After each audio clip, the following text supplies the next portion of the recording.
24-year IT professional turned burger flipper. But only for a short amount of time. I learned how to do Google Ads, and I did so well with the Google Ads I was invited to Google headquarters. And then the company was sold to Time Inc. for millions of dollars. So I'm like, wait a minute, I did that. And I'm like, all right, what's the easiest thing I can think of? And my wife doesn't like what I'll say, even like dumbest thing I can think of, right? And I thought smash burgers, right? Like, how hard could it be? It's meat, like bread, cheese, onions, and sauce. And then, the day came, and slowly we started getting in line. And then we had the longest line, and then we sold out by 6 p.m. So I was like, all right, well, maybe I have something there. A bird does not worry about the branch underneath it breaking because it trusts in the strength of its wings. Welcome back to Be Anomalous, the podcast for the misfits, the trailblazers, the cultural disruptors, and anyone bold enough to carve their own path. I'm Sai Menon, and today's conversation is about unlearning the stories you were told about who you're allowed to become. Today, I'm joined by Shahezad, a former IT leader with over 2 decades of experience who walked away from a stable career into something completely unexpected. What started as a last minute food festival idea, something he didn't even want to do, turned into Cousin's Burger, a fast growing restaurant brand that's scaling across locations, generating millions in revenue, and building a community first business rooted in culture, creativity, and connection. But this isn't just a story about burgers in business. It's about growing up with limiting beliefs and rewriting them, choosing uncertainty over comfort, building slowly and intentionally in a world that rewards speed. Shahezad is thoughtful, deeply intentional, and refreshingly honest about the realities of building something from scratch, fears, mistakes, and everything. If you've ever questioned whether you're cut out for entrepreneurship, this conversation might give you a completely different perspective. So let's get into it. Welcome to Be Anomalous, Shahezad. It's so good to have you here. How would you like to introduce yourself? Oh, that's a good question. 24-year IT professional turned burger flipper, but only for a short amount of time. Turned into, I guess, restaurateur. We have about 8 of the Cousins Burger brands. Then we've spun off into the barbecue and the pizza and sandwiches as well. And now, we're in a phase of rapid growth. Last year, as the CNBC article said, we did about $4 million in sales, which is pretty good because we have a very lean, small team. And that's where we're at is, we have to grow the team. I have a lot of great conversations happening. And I guess that's me. Grew up in Long Island, New York, and now in Pennsylvania. And I think, there's the sky's the limit with this, but it really depends on what rate we want to go at. And, I'm just very cautious. I want to make sure that we grow at the right organic rate without going I don't want it to become like a cash grab. You can make a lot of money very quickly doing this, but that's not my interest. So, did you always think that you were going to be an entrepreneur? So no, actually, that's interesting you say that. So where are you from in India? Kerala. Oh, okay. All right, cool. I went there for I went to Cozy Code for my honeymoon. Oh, okay. Yeah, I feel like a lot of my friends go to Kerala for a honeymoon. Yeah. And so I grew up in Gujarat, and my dad, my family believes in what's called the Sufi saints, like the peers, right? And so one of these peers told my dad that he could never do business because he's too nice a person. Okay. And then my dad's like, you're my son, so you're never going to be able to do business. And I'm like, and I took that very personally. But, throughout the years, I was like, okay, I worked for a company that was a magazine subscription company. I built the website for them from the ground up. I learned how to do Google Ads. And I did so well with the Google Ads, I was invited to Google headquarters. And then the company was sold to Time Inc. for millions of dollars. So I'm like, wait a minute, I did that, right? I guess maybe there's something there. Right. Later on, I created an IT company that did pretty well. I became the senior director of sales and marketing technology.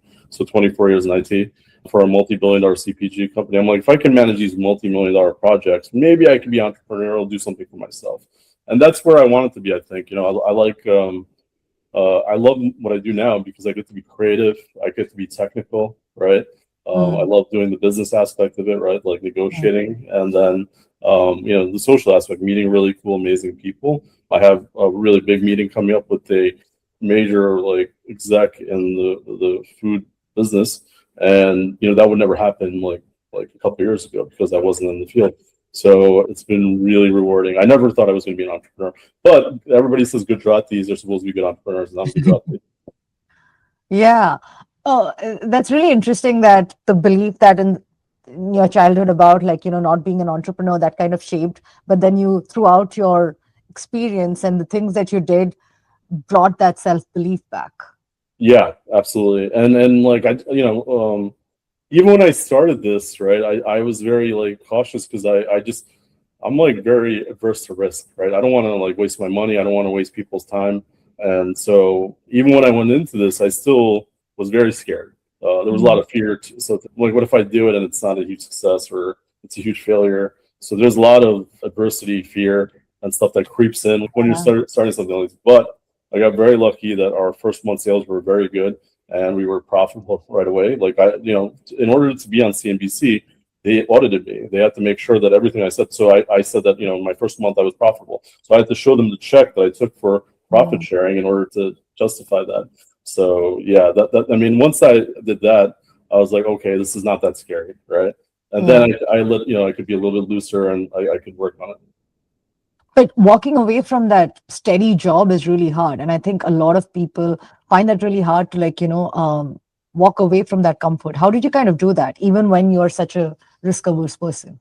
Yeah, so I was contracting at the time, and my contract was like gonna come to an end, and I had the other one lined up, but I felt like, let's say, like the amount of money I put in was relatively low, right? It was like 15 grand, so I had some savings at the time, and I wasn't really worried about it. And if it didn't go well, right, I could just go back into IT.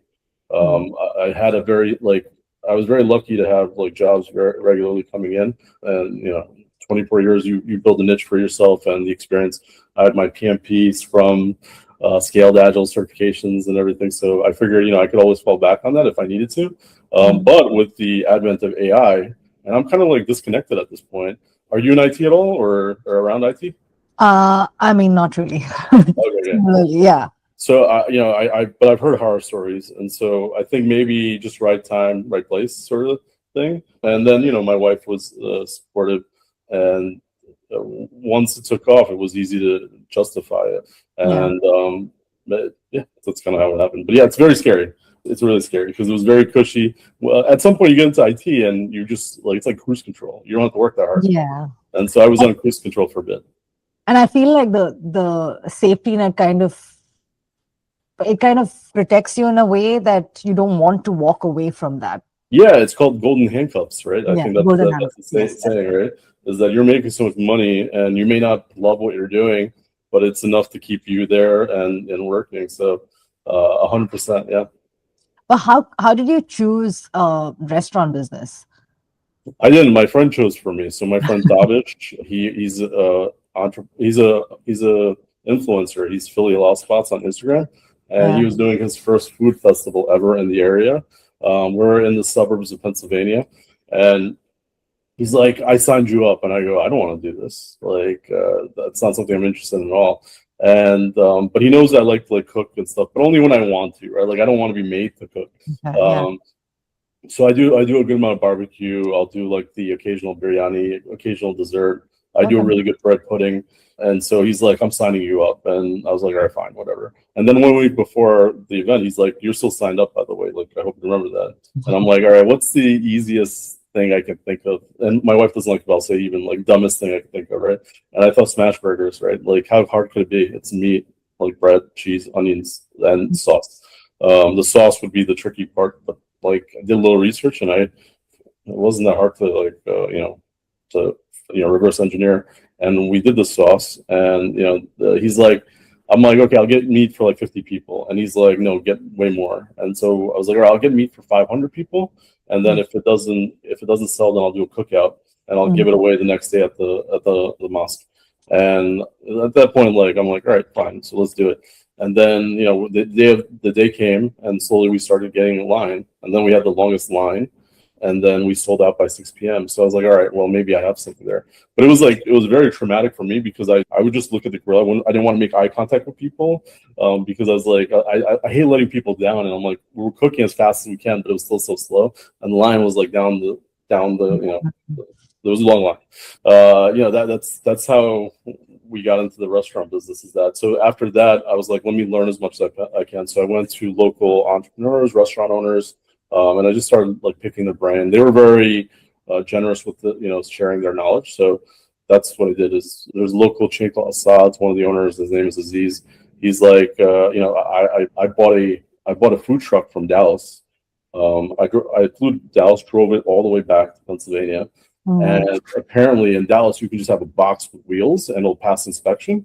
In Pennsylvania, there's a much higher standard. And they're like, you're going to spend about $20,000 to fix this up. And I'm like, let me go sell this thing right away. So I sold it right away. And but Aziz, the person, he goes, get a brick and mortar store, right? He goes, that's where you should start. If you want to get a food truck online, you can do that, but start with a brick and mortar store. And so at the food festival, some people saw me. They owned a restaurant called Desi Americana Bistro. It was a Desi American like fusion type thing. And they're like, listen, like, our concept isn't working. We want to bring your concept in. And I go, no, thank you. Again, right? Like I'm like I said, I'm like risk averse. So I said, no, thank you. They came back to me like a month or two later and they said, listen, and I come from the IT corporate world. So I said, we came to an agreement where I get to retain the brand. So the Cousins Burger brand was mine. If they want to open more locations with me after the first one, they have to create a new contract. And that's what piqued my interest. Because for me, the brand is what's valuable. The money we'll make out of one location is not going to change my life in any which way. And so that's what we did. Is we launched that's literally how it came to be. I put some money into redoing the place. So new menus, training, signage, graphic design, social media, vendor negotiations, all of it. It was like, just a one-man team. One of the people who worked with me, the owners of the restaurant itself who were partnering with me, one of them became really invaluable to me. His name is Rizwan, and Rizwan became like the person who's just managing the operations. So that really freed me up to just focus on the marketing, the branding, the negotiations with like anybody who wants to license her brand. So that was really good to find somebody who's willing to do that. And Rizwan hustles, and he's a great partner because like between me and him, we care about GSD, get shit done. I like that. We're not here to like debate. We're not here to do like the Desi like squabbling thing, right? We're not there. So like me and him have never had an argument. Really blessed to find somebody as good of a partner as him, and it's worked out really well. What were some of the lessons? Like, I feel like the first experience that you had at the festival, that's like a completely new experience for you, right? Like, I mean, you're sort of learning in the mix from the customers. What were some of the lessons that you took away from that for your business? Yeah, so the equipment that we had bought was good, but not adequate. So oil from the meat needs somewhere to go, but it was just collecting, and that could cause like a fire. So that's definitely an area that we should have worked out a little bit better. What else? I think overall the workflow could have been a lot smoother and better. I think we had arranged it better. Like I think McDonald's is about moving the food, not the people, right? And so that's what we should have done, is just had our conveyor belt and assigned it. We were just moving around way too much. And I think, I was like happy with the burger. I think it could have been better. So that's one area. But the technology was good. We set up a Clover point of sale system, and it was hooked up. It was tethered to my phone. Everything went through, so that was good. My daughter was running the cashier, and she was like, she was 10 at the time, 10 or 11 at the time, and she was doing that. So that was really nice. Yeah, I mean, otherwise, just the equipment being different at the event would have been good. But in the store itself, you have to deal with a lot of personalities when it comes to workers. You got because first of all, they're the lifeblood of the business, right? If you don't have the right employees, right, your service is going to suffer, the quality of food is going to suffer, right? And then you're going to suffer. And so you want to make sure that you have the right people working for you, that they're on the right mission, you reward them when you can, and you incentivize them as you can. So it was really important to have that. I think that's the main like point that kind of people struggle at finding the right employees, but we've been pretty good at keeping and retaining good employees. What else? Food quality is a big thing, obviously. We across our locations, I think we probably have a 4.5 to 4.6 average on Google, and that's really hard to maintain. But you know how you do that is I get an email for every single review that comes in. So I check it. If I see a 1-star review, 2-star review, 3-star review, anything below a 4, I will reach out and be like, hey, what's going on here? And I'll have my team check on it. They'll also audit the locations every once in a while to make sure that things are still up to our quality. But yeah, what else? Yeah, those are like the major lessons learned from the event, is just making sure that the food quality is good and that we have the right equipment.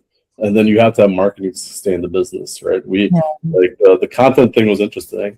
I realized very quickly that it was the storytelling that resonated with people. So if I was running into a challenge like the food truck thing, right? It was hilarious that I drove the food truck all the way back, and then I bought a truck for it because it's a trailer, and then you have to buy a truck, and then I sold it. And then there was one incident where we had to bring the flat top grill inside the restaurant. The flat top grill is 700 pounds. So it took like 6 people like working together, and just the visual of it was really funny to watch. And you put in some funny music, and it's great. But we've gotten so much better at our social media now. Now we're leveraging like AI. I'll show you after we're done. I'll show you about we have like a April Fool's video that we're launching that I put together, and I'm really excited for it. Last year we did like a Dubai chocolate burger or something like that. And AI wasn't where we needed it to be, so it was. But now the effort is way more. Not the effort, just the quality of the output of AI and different things that we're using is so much better, and the engagement from that is very good. Scaling is so difficult, right? Like, I mean, from this first restaurant to now you're scaling it to different. How are you kind of keeping, like you mentioned, keeping up the standard, and the reviews are coming to you? But as it scales, it's just going to be really hard to keep up. How are you kind of managing all of that? Scaling wise, I made the decision really early to work with second generation restaurants. So what that means is that the major investment has already been put in there. So the hood is already there. A lot of the major equipment pieces are already there, like the flat top, the fryers, the walk-in, the freezers, the coolers, and all that stuff has already been done. And that basically means that I can open up really quickly because I'm not spending that much time building out something. Some of these locations will cost between 500 to like 1.5 million to build. Cousins isn't like that because we use second generation restaurants. And what we do is we try to keep the personality of the location in there. I have an amazing mural artist that I work with called Adam Solid. So when we start a location, we research the area, right? And we incorporate the area into the murals. So if there was a local musician that's really famous from the area, like we're doing Hackensack right now, right? So Thelonious Monk, he's a jazz musician. We incorporated him into our mural, which we, I think it resonates with people. There's a beautiful, like, I don't know if it's a battleship or submarine right near Hackensack, so we incorporated that in. We put the local teams, the Giants and the Jets, their logos, stadium. We try to make it so that people, when they come in, they're like excited to come in, they feel at home, and that's how we've made it really like friendly. But in terms of scaling, because we do use second generation restaurants, my first location I had up and running in 15 days. That's kind of like, it's unusual, it's not normal. Some other locations we've had up and running in like about a month. But what that allows us to do is we get the locations at a very low cost, right? And we'll sometimes pick places that are off the beaten path. So there's an area called Allentown, Pennsylvania, and it's not particularly busy. It's kind of dead. But we found this location. It was like pretty much turnkey except for 1 or 2 pieces of equipment, and it was across from like a stadium. It's not a particularly busy stadium, but I just, we were like, okay, let's take a look at this location. And we went in there. We did the mural like we always do. We updated the signage. We did the digital menu, and we painted it. We updated it a little bit, and we were up and running in like a month and a half, 2 months. And it's been one of our best locations yet. So we're generating a tremendous amount of sales out of a location that kind of people would sign off, like right off. And then what we do is we also have marketing to support it.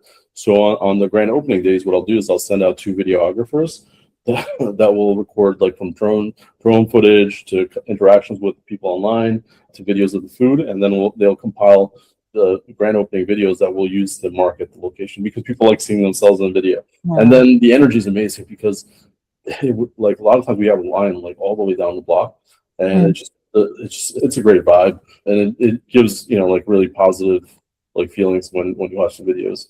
But that's helped us scale, is trying to keeping our costs low, not trying to open like amazing locations. But we will get to a point where people will want to open those great locations in great areas. I at to this point we don't have one like marquee location that's on like a main street on a really busy street or busy area in Pennsylvania or Philadelphia, wherever.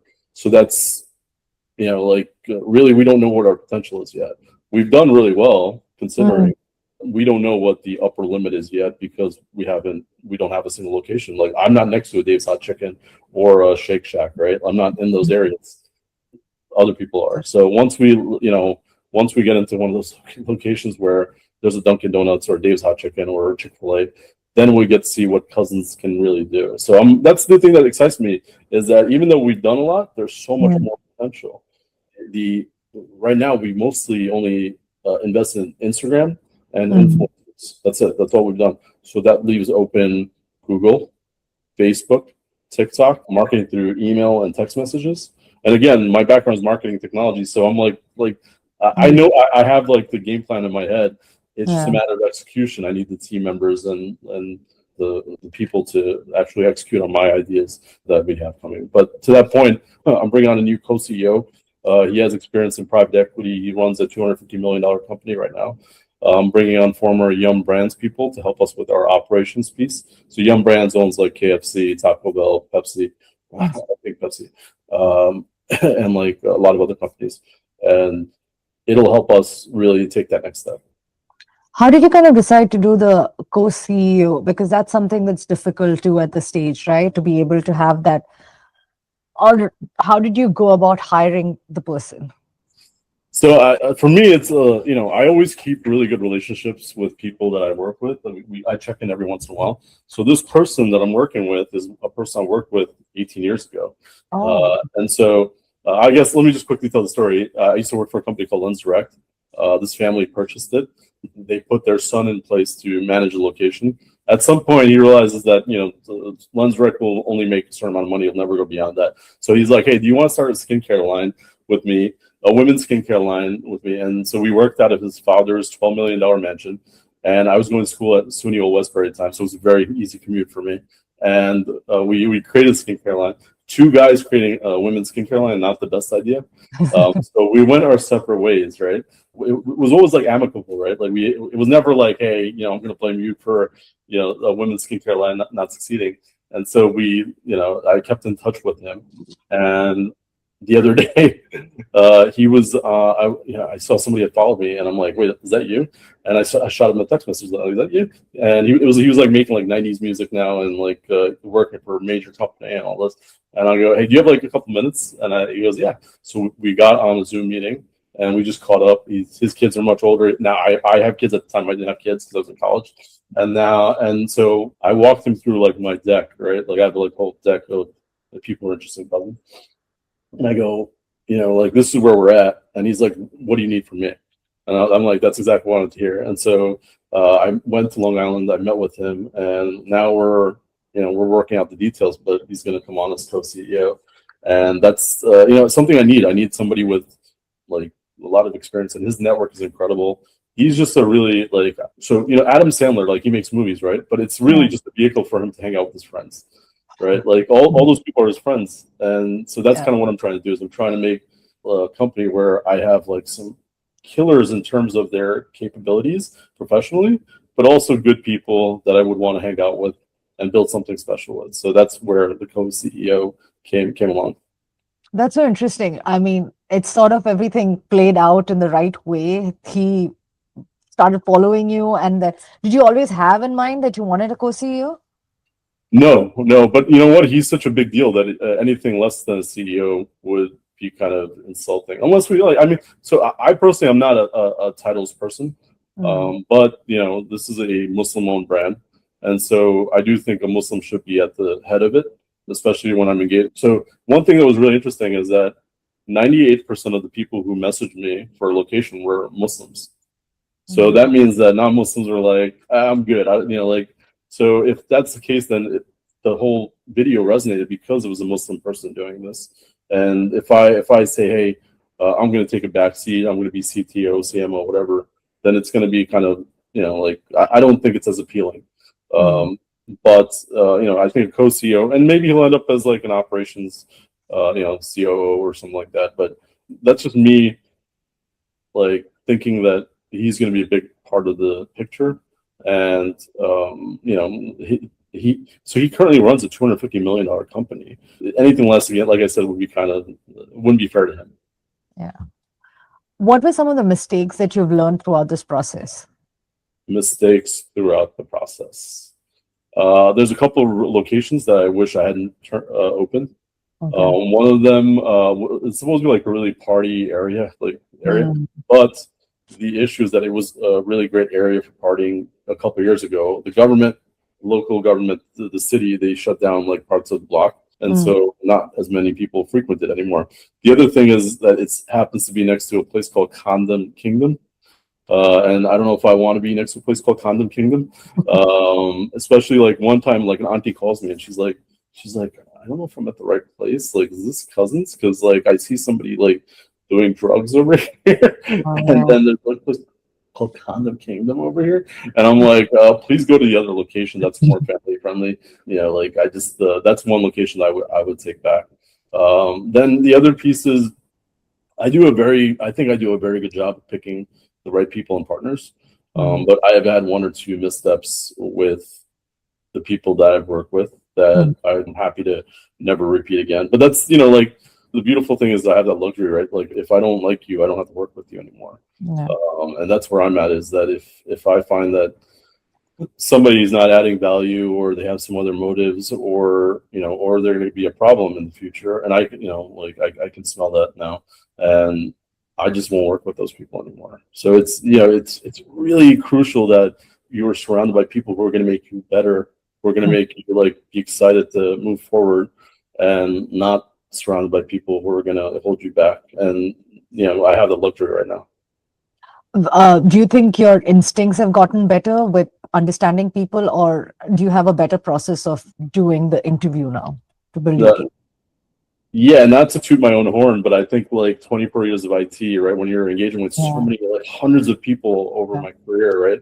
That I think that prepared me, right? And both from the technical side, from the business side, just seeing what makes people tick, right? Emotional intelligence, all those things have kind of prepared me for this. Like right now, like people come to me with exciting ideas, right? And I'm just kind of like picking them apart.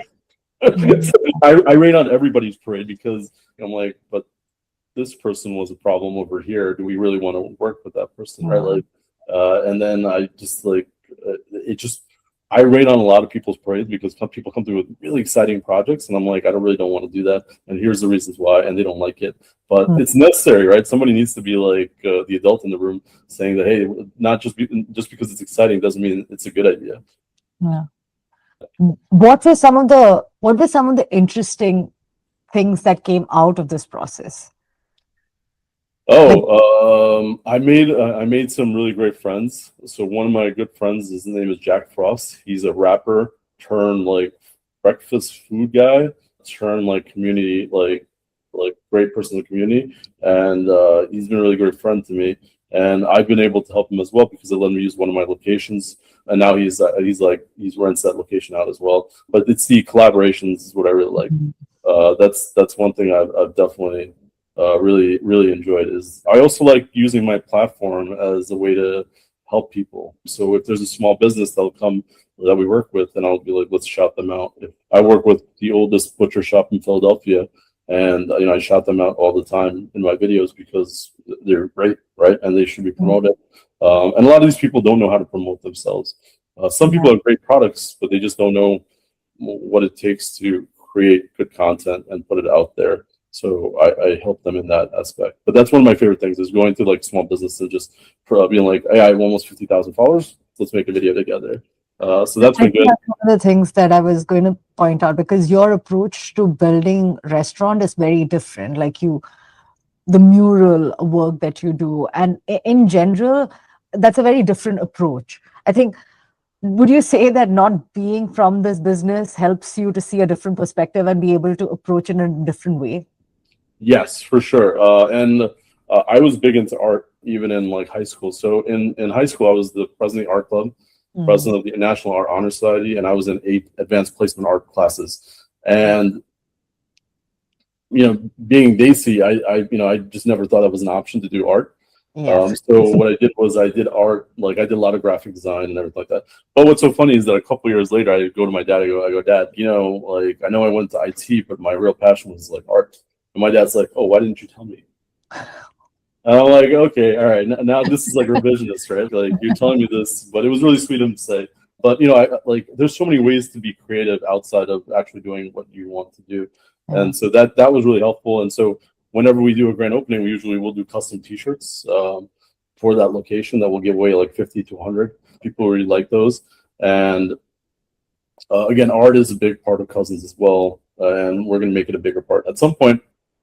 I want to do a whole clothing line for Cousins, and 100% of it will be given to charity. So that's a big thing. Like charitable causes is another big thing that I've benefited from. Is not benefit from, but I get to participate in as Cousins. So it was Ramadan recently, so we did a big iftar where we gave away about 200 burgers to local community. We did that as a collaboration with Jack Frost. And then the other thing is I'm meeting some celebrities now. So I'm in talks with a major celebrity that's local to here. And he's like, I've seen what you've done with Cousins. I want to start my own concept in cheesesteak. And, like, let's work together. So it's pretty cool to have those meetings and stuff. The other thing is that I'm about to announce something that's never been done before. We're going to be doing this is an exclusive, I guess, Oh, but we're going to be doing a collaboration with another halal brand, which has never been done before. So basically, when you go to eat at their place, you're going to be able to order Cousins there. So it'll be a ghost kitchen within the restaurant. But oh, we're also going to be doing co-branded locations. So if you like, sometimes if you go to like a Taco Bell, there'll also be a KFC. This is going to yeah. be the first time you'll see 2 halal brands working together and doing that. And that's one of my big things is to like collaborate with other people in the community, and this kind of pushes that forward Yeah. in a way. And it helps both of us because it accelerates both our growth. Because in the restaurant business, the most important thing is your AUV, average unit volume. How much Yeah. are you doing in each individual in the locations on average? And so if you have 2 brands, it's better than one. You Yeah. have double the marketing power, you have double the brand recognition, and then you have more food options for the people visiting that restaurant. So it's just very, like, I hate the word synergy, but there's a lot of synergy there. So it's pretty exciting. It just seems like your vision has completely now changed from where you started, and now it's like exploding to a different. Or did you always have a big vision for Cousin? I think I always had a big vision, but I just didn't know how What it quickly is? it would be, Yeah. and I didn't know where it would take me. Like this whole collaboration thing, it just came out of one person introducing me to another, and Mm. then me just keep like it's. I can't overstate the importance of networking, like Yeah. and just being friendly, staying in touch, not wasting people's time, and so that's really valuable. A lot of good things have happened to me because I think just friendly and I seek advice. I always like if somebody's already done it, like if Mhm. somebody's already had success, then why not use them? And what's really great about that is now because I have this partner that I'm joining, right? They're doing really well. Okay, we're Mhm. much smaller than they are, but I get to use what they've already done. Like, for example, I was negotiating a point of sale contract. Mhm. So the fees for the hardware, software, and transactions. And I'm like, well, they're getting that, so I want that. Mhm. And it took like 4 or 5 meetings, but I ended up getting the same rate as somebody way bigger than me, which would normally not be offered to somebody like me. So that's huge. That's huge, right? So now I'm set up for as I grow, I won't have to go back and be like, oh, I made that horrible decision with that contract, and now the people I'm working with are going to suffer. I don't have to do that because I've already kind of laid the ground rules, and that's another thing from the IT world because I used to negotiate contracts all the time. I used to Yeah. write size and all that, and run like scorecards to figure out what we need and all that. That's really been valuable. Really been valuable. What are some of the metrics that you look at every day to make sure that it's a successful business? Sales. Sales is number one. Engagement on social media is another one, right? Like what we're spending for like CPM, like views for videos, obviously profit numbers, but there's a lot more to be done. So that's where we're building out our capability right now. Our food cost is a place that we want to get a real good understanding of. So like that's a module that's available in the point of sale system to keep track of food costs. What else? Just growth of our social media numbers, like how many followers we have is an important key metric. Does that help in terms of sales, the growth of followers? I don't know. I don't think so. Nobody's ever, what people look at is the sales numbers for sure for the business, right? They want to see that, hey, this person is doing well, that they're growing in the right direction. Year over year growth is a huge metric. So when Cousins, like from 2014 to 2015, no, I'm sorry, 2015 January to 2016 January, right? Not 2026. Okay, let's start again. 2025 January to 2026 January, we grow in our original location. Our sales increased by 30-something%. Okay. So that's huge. Which that means that we're retaining customers while adding new customers. Then the other metrics that I look at is like our marketing spend, like ROI. That's a huge one. Like how many, like if I'm spending $1, what's my ROAS, return on average spend? So that's a really big indicator. And then I'm looking at individual store performance as well. Ideally, I want all my stores to be doing well. And if one isn't, then I need to figure out why it's not doing well. What do I need to do to, get the sales numbers up? Do I need more marketing? Is the food quality not as good? Do we need to do more training, send people over there? And the data is what allows me to do that. We're going to be leveraging AI a lot moving forward. I already use AI quite a bit. I was just in an article on CNBC for how AI has impacted like entrepreneurs. But AI is another area that I'm spending a lot of valuable time to leverage. I think it's a new world. I think you can get so much done without spending a tremendous amount of money. And it's been really useful. What are the resources that you're using for, leveraging AI? So we use ChatGPT quite a bit for content creation. So it'll write like our descriptions and content for our social media pieces. We'll also use it to get some ideas, right? Like, hey, I have an idea. Let me refine it with the ChatGPT. Then we'll use it to do some market research as well. But recently we've been using it a lot for image editing. So I can say, hey, I took this photograph. It's just not quite there. Like in the burger, you can't see the pickles. So like, let's turn the angle of the burger up and show me the pickles. And then let's change the lighting. So before you have to pay somebody. Like one of the quotes I got for just a photography piece was like $1,200. Right. So now I just take my own photos with I have a decent camera, and then I'll throw it into OpenAI and it'll edit it and I'll massage it until I get exactly what I want. And then once I have that template of how I want that look, then I can take the next picture and it's much quicker and quicker. And now, so that's OpenAI. We are also using Higgsfield, which is like a whole suite of AI tools for video editing, image editing, audio.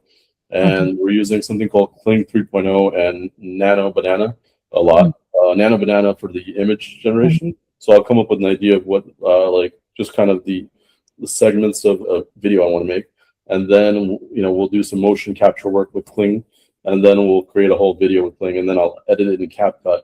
So that's what we're doing specifically under AI. It's like the world. It's a whole new world, and I'm really that's what I get excited. Like this morning, I spent all my this whole morning creating like the video that I told you about for April Fools, and I'm like really excited for people to see it because they won't expect it from a small company like mine. It's like people with far bigger resources would be the ones who'd be making these, but now we're doing it, and we're doing something fun and creative that nobody's ever done before. How are you kind of coming up with these like creative ideas, which is so different from, the traditional restaurant business?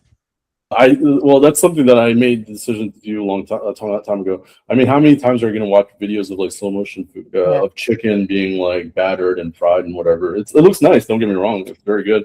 But I rather see a video of me like jumping off a building. I rather see a building of me being hit by like a statue or something like that. That's so we've done those things, right? And it's the storytelling. I'm a big movie buff, so the storytelling is really Yeah. important to me. And to that end, I want Cousins to be beyond just a restaurant. Like we're starting our own racing team, Okay. so we're gonna start out small, sponsor some cars and do a racing team. We sponsored an athlete to the Muslim boxer. He's on Instagram. If you follow him, if you look at his shorts at his title fight, it's got a Cousins logo on it. Mm. And we have a lot of things planned. We at some point we're gonna do our own sort of brand as well. So I don't. I want to be creative. I don't really want it to limit it to like, oh, it's a burger brand. That's it. Some of these influencers, they're like who own the brands, are stiff, boring. They're walking around in their suit and tie and whatever, and like they're flexing their cars and stuff, and that's cool, but that's not interesting to me. Brand. Yeah. How do you like? Has the pricing for the burgers been a challenge? Because in your video, I did see that you want to like be able to reduce the price, I but would love it's to. a challenge, Yeah, and I think that happens over time with volume. especially now. Yeah, food costs are crazy high right now. Yeah. Um, uh, and with the food costs is directly related to gas prices because you have to move that food around the country. And so I'm assuming it's going to get worse now more than ever because there's what's going on around the world. At some point, I'm going to have to sign with some of the bigger companies. There's companies like Cisco, US Foods, and I've kind of put off signing with them until now because I didn't have any leverage. But at this point, I have some leverage to say, hey, this is what I need from you. Let's make it work. And there's no way around it. Like right now, I want to work with Prime Halal, the Yeah. local butcher shop, as much as possible. But if I'm opening a place in LA, unless I ship meat over there, right, Mm. and I can do that, it's not impossible. But then imagine like it's already high over here, then I have to ship it, so that there's added cost of the shipping. Then the burger's more expensive. Although in LA and Bay Area, burgers are crazy expensive already. So Yeah. maybe it's not a big deal. But I try to be very conscious of the costs that we're doing. The cost of the meat, and yeah, there's no way around it. I wonder if when I work with the bigger companies, if it's going to be a drastic difference in the meat cost, Quality. and that will allow me to sell like a cheaper burger because Wait, do you think yeah, the quality would affect? but Do you think the quality would affect at that point? 100%, yeah, it would definitely be effective because right now my meat is from Lancaster, Pennsylvania, which is local. It's Yeah. Black Angus, so it's a really high quality beef with 3 cuts of meat. And if you try to scale that, it just would be really expensive and Yeah. time consuming. So we need to find, there's always like a middle ground that you can find where the quality is not take such a big hit, right? Yeah. And people are still happy with the product. So that's something that I will have to learn and figure out. But that's where I should be able to bring in people, right, who've done it before, like somebody who's worked for Burger King, Shake Shack, or something like that. Say, Yeah. hey, this is how we do it. So Shake Shack works with Pat LaFrida, I think. They're like one of the biggest suppliers of meat around the U.S. And Shake Shack has a very specific requirement of meat, and Pat LaFrida has to provide it to them. And so that's what it is. You give your specifications, Mm. and they must provide you that. I won't get into that conversation. I'm a little too small to be able to like dictate those things yet. But at some point we'll get there. What does success look like for you now? That's a good question. I thought it was gonna be money. It's not money. It's more of building something special that I can like kind of hand off to my kids that they can enjoy and run. And they do really enjoy. They're very like my kids want me to help them start like a cookie company. Yeah, and so they're becoming more entrepreneurial, seeing dad do all these things. So I just want to be. I think like the easiest thing to say is want to leave the world better than I got it, right? Mm. And that's through creating a pretty cool brand, and then also doing a lot of charitable work. I think that if I do that, then I'm good. Yeah. Well, what are some of the things that you want to pass out to your kids in a way that you were not able to get? Yeah, I'm going to tell my kids they can do whatever they want. Yeah. They're going to be good entrepreneurs. I'm going to tell them right out the gate that they're going to be good entrepreneurs, and I see it in them. Like when I came here, I didn't have much. My parents weren't rich at all, and they had to build themselves up, and so they didn't have that much time for me as well. My dad was an amazing person, like one of the nicest people in the world. But did he throw the ball around with me? Did he hang out? Like, do we go to the park that often? No. No, but I respect that because like he was building a life for me, right? And because he was able to do that, I had a little bit more freedom, and then the next generation will have a little bit more freedom. Yeah. So those are the things I want to like. I want my kids to know that they can do whatever they want, and and they don't need to be limited to whatever society or whatever other people would tell them normally. Yeah. What? I'm sorry, I had a question in my mind, and that's I forget the question. But yeah, how would you like? What is one of the biggest fears for you growing this? One of the biggest one Fear, fields. fear, Oh, fear. fears. Oh, biggest fears are growing this. That's a good question. What's my biggest fear? Well, right now I'm already overwhelmed. I'm constantly working. There was like a couple weeks ago, I worked till 3 a.m. for 5 nights in a row, something like that, Oh, wow. and it's very difficult. So my fear is that I don't build the right team and I'm not growing in the right ways, or I'm making mistakes, right, in the decisions that I'm making. We've been all so far. We've been really about organic growth. If I said yes to every person who came along who asked me for location, I have about 40 locations by now. But we're very, very careful and say no. And so I hope that I continue that where I'm very cautious, but still moving forward at a regular rate. But just making mistakes is what I'm really fearful of. But that's why I'm bringing on this co-CEO and bringing on these young brands execs. That's why I'm partnering with these companies that already have established themselves. Because once you have that foundation of people around you that are watching your back, like you've been watching your back, then it becomes much easier. You spoke about money. You thought that it was money that was related to success, but now you said that it changed. How did the relationship with money change? So I'm a big car guy. I love cars. I'm 44. I've owned 55 cars in my life. Oh, wow. Yeah, I just love cars. And I have the cars that I want at this point. There's not much more that I have like 6 cars right now. And so I get my satisfaction from that. But I'd love to, I want to travel more, and the business is going to allow for that. So right now, like somebody reached out to me from Mauritius. He's like, I want to bring cousins to Mauritius. And I go, well, that's a cool trip to go take. I don't know if it's the right place or whatever, right? But it sounds pretty cool. And then somebody reached out from UK, and they want to buy like all the rights to cousins in UK. And they want to open 20 locations. We're like, well, we'll pay for you all expenses to come over here, check it out, and everything. So I'm looking forward to just more of the traveling aspects, the more of the just meeting like-minded people and building it. At some point, I want to do my own podcast as well, and I love that you're doing your own. That's really awesome, because I think there is a wealth of knowledge from a lot of people that I work with that really help a lot of people. So my goal is at some point to do some sort of podcast to let's help the next generation so they don't have to figure all of it out. I personally have to figure a lot of things out because I didn't have like somebody older telling me that, oh, don't do this, go do that, So it would be nice to be able to do that. But my fears are mostly not to make major mistakes moving forward and continue growing organically and not like chasing the shiny things. Yeah.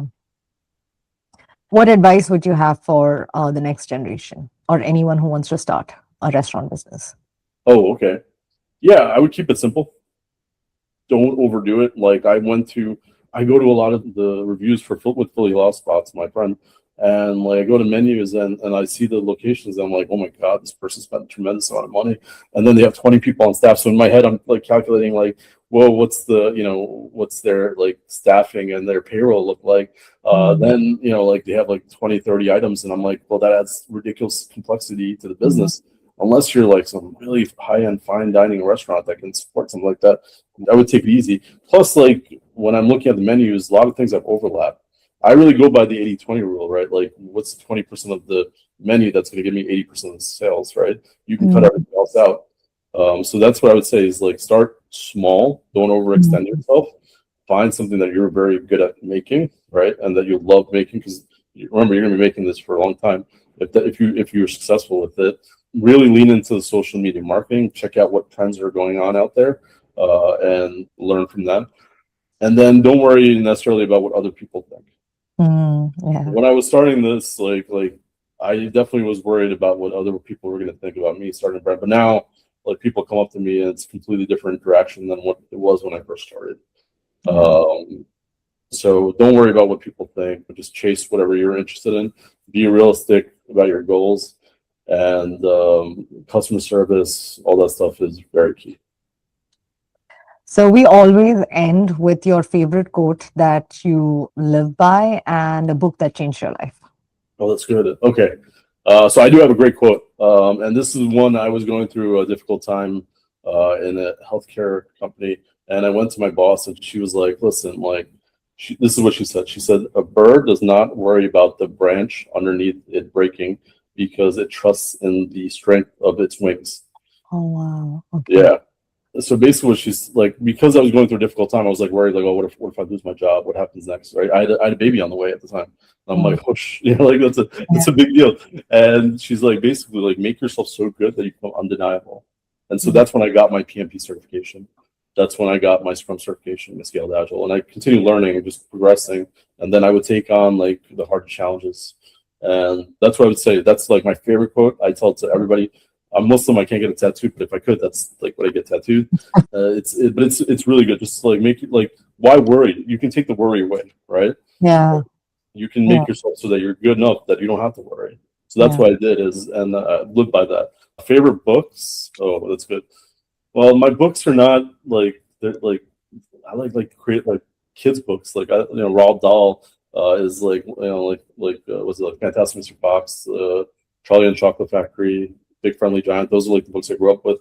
Older is like the Dan Brown novels. Like, I love the historical fiction stuff, like Da Vinci Code and all those. But I don't have a specific favorite book that I can reference like that your viewers would get much out of.